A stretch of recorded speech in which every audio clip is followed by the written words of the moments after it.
Israeli প্রধানমন্ত্রী Benjamin Netanyahu এবং তার সাবেক প্রতিরক্ষামন্ত্রী ইয়োব গ্যালান্টের বিরুদ্ধে গ্রেফতারি পরোয়ানা জারি করেছে আন্তর্জাতিক অপরাধ আদালত আইসিসি। এই খবরে আশার আলো দেখছেন যুদ্ধবিধ্বস্ত গাজার বাসিন্দারা। এদেরই একজন আনাস আল রামলাউই, গাজা উপত্যকার নাসের পাড়ার এই বাসিন্দা ইতোমধ্যেই ইসরায়েলি বাহিনীর লাগাতার হামলায় নিজের বাড়ি হারিয়েছেন। সম্প্রতি রামলাউই বলছিলেন, আমার কানে যখন উত্তর গাজার বোমা বিস্ফোরণের শব্দ আসছিল, তখনই পরোয়ানার খবরটি পড়ছিলাম।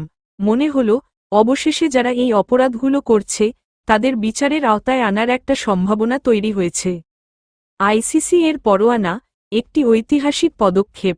আইসিসি প্রথমবারের মতো পশ্চিমা শক্তির মিত্র হিসেবে বিবেচিত দুই শীর্ষ ইসরায়েলি নেতার বিরুদ্ধে পরোয়ানা জারি করেছে।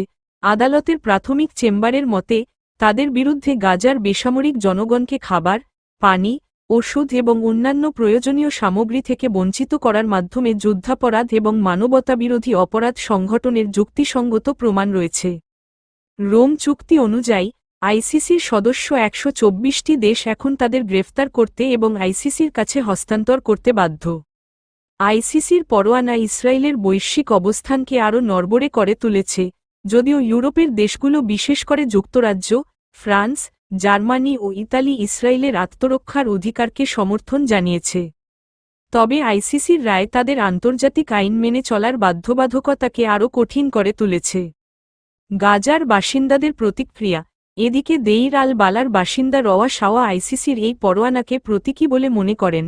তিনি বলেন, এটি ভবিষ্যৎ প্রজন্মের জন্য গুরুত্বপূর্ণ হতে পারে, তবে বর্তমানে যখন আমরা প্রতিদিন বেঁচে থাকার লড়াই করছি, তখন এই ধরনের আইনি পদক্ষেপের মূল্য কতটুকু তা নিয়ে সন্দেহ রয়েছে। শাওয়া আরও বলেন, বিশ্ব যদি ইসরায়েলকে অস্ত্র সরবরাহ বন্ধ না করে এবং তাদের ওপর কঠোর নিষেধাজ্ঞা আরোপ না করে, তাহলে এই ধরনের আইনি পদক্ষেপগুলো শুধু কাগজেই থাকবে, তবে এটি অন্তত একটি ইঙ্গিত দেয় যে আমরা পুরোপুরি একা নই। অন্যদিকে আইসিসির এই সিদ্ধান্তকে অগ্রহণযোগ্য বলে বর্ণনা করেছে যুক্তরাষ্ট্র। মার্কিন প্রেসিডেন্ট জো বাইডেন বলেছেন, আইসিসি এর এই পদক্ষেপ অত্যন্ত অযৌক্তিক। আমরা স্পষ্টভাবে জানিয়ে দিয়েছি যে এ বিষয়ে আইসিসির কোনো এখতিয়ার নেই। স্মৃতির ভার। গাজার খান ইউনিস শহরের বাসিন্দা ইয়াসির আবু ওয়াজনা তার ভাই ফাদির পরিবারের ওপর ১ বছর আগে ঘটে যাওয়া বোমা হামলার কথা মনে করিয়ে দেন। তিনি বলেন, আজ আইসিসির পরোয়ানার খবর পড়ে সেই স্মৃতি আবার ফিরে এলো। ফাদি বেঁচে গেলেও তার স্ত্রী এবং ২টি ছোট মেয়ে মারা গিয়েছিল। এই ক্ষতি শুধু আমাদের হৃদয়েই বয়ে বেড়াচ্ছি। ভবিষ্যতের প্রত্যাশা।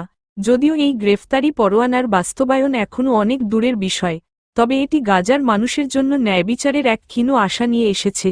তারা আশা করে, একদিন অপরাধীরা তাদের কর্মের জন্য দায়ী হবে। সূত্র, মিডল ইস্ট আই।